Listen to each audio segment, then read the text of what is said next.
The Rolling Stones will reportedly alter their world-famous logo on their upcoming tour in tribute to their late bandmate Charlie Watts.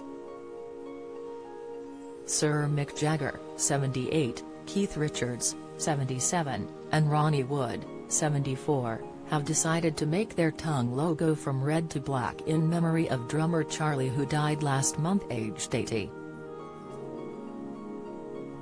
According to The Sun, the new logo will be projected onto screens on the tour and will also be used on the band's merchandise. A source said, "They don't want it to be a concert that is a downer because they know fans have paid good money to see them. But it feels only right that they referenced Charlie's passing because he was such a vital part of the band, and it will be strange for them all to not have him there. They think the plans make for a fitting tribute." Mail Online has contacted representatives of the Rolling Stones for comment. The Rolling Stones were reportedly forced to miss Charlie's funeral, which took place last week in Devon, due to COVID-19 restrictions. The group have remained in Boston amid pandemic rules, where they are rehearsing for their rescheduled world tour, which begins on September 26 in St. Louis, Missouri. Sam Cutler, the band's former tour manager, said it was fitting to learn his funeral had been private and believes he would have hated the fuss that involving the public would have brought. Writing about Charlie in the Mirror, Sam said he hated touring and bemoaned the fact he had to leave his house in order to play. He also said the drummer was completely devoted to his wife Shirley and would spend all his money on tour on phone calls with her.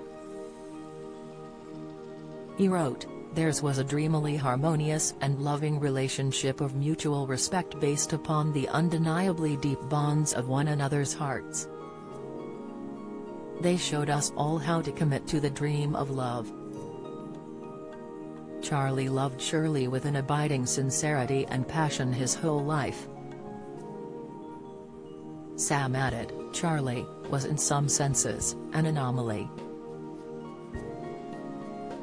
In the entertainment industry, where bluster, fluster and muster are all, Charlie remained quietly confident, almost serene in his laid-back attitude, and possessed of an evergreen sense of humor." The musician died on August 24, aged 80, with a statement saying he had passed away peacefully in hospital surrounded by his family. It had been announced on August 5 that Charlie would not take part in the upcoming tour due to a recent emergency surgery and had been replaced with Steve Jordan. He said in a statement, "After all the disappointment with delays to the tour caused by COVID, I really don't want the many Stones fans in the States to have another postponement or cancellation. I have therefore asked my great friend Steve Jordan to stand in for me." Along with Mick and Keith, Charlie featured on every one of the band's studio albums. He was widely regarded as one of the greatest drummers of all time. His London publicist, Bernard Doherty, confirmed his passing in a statement, saying, "It is with immense sadness that we announce the death of our beloved Charlie Watts. He passed away peacefully in a London hospital earlier today, surrounded by his family. Charlie was a cherished husband, father and grandfather, and also as a member of the Rolling Stones, one of the greatest drummers of his generation. We kindly request that the privacy of his family, band members and close friends is respected at this difficult time."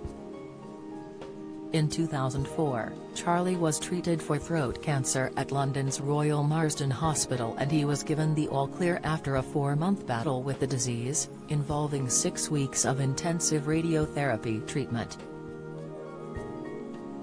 The drummer was diagnosed after discovering a lump on the left side of his neck.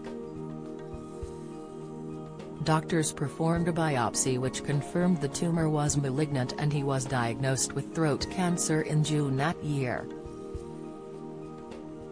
History: alongside frontman Sir Mick and guitarist Keith, Charlie, pictured center, was among the longest-standing members of the Stones, which has seen a shifting lineup of musicians including Mick Taylor, Ronnie and Bill Wyman. His spokesman said at the time that Charlie's treatment had not interfered with any tour or recording plans for the group, who have been relaxing between work commitments.